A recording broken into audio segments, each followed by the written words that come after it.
വയനാട്ടിലെ കൽപ്പറ്റയിൽ വീടിനുള്ളിൽ പെരുമ്പാമ്പ്. മാടക്കുന്ന് ഇന്ദിരയുടെ വീട്ടിലാണ് പെരുമ്പാമ്പ് കയറിയത്. വനംവകുപ്പ് ഉദ്യോഗസ്ഥരെത്തി പാമ്പിനെ കൊണ്ടുപോയി. സുർജിത്ത് അയ്യപ്പത്ത് വയനാട്ടിൽ നിന്നും കൂടുതൽ വിവരങ്ങളുമായി ചേരുന്നു. സുർജിത്ത്, എന്തൊക്കെയാണ് വിശദാംശങ്ങൾ?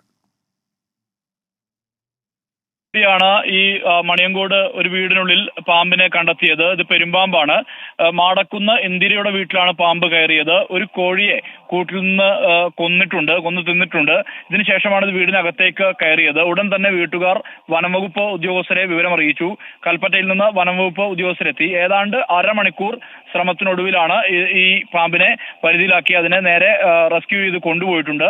എന്തായാലും മറ്റു നടപടികൾ വനംവകുപ്പ് ഇതിനെ കാട്ടിൽ തന്നെ തുറന്നുവിടാനുള്ള ശ്രമമാണ് നടക്കുന്നത്. സമീപത്ത് പുഴയുണ്ട്.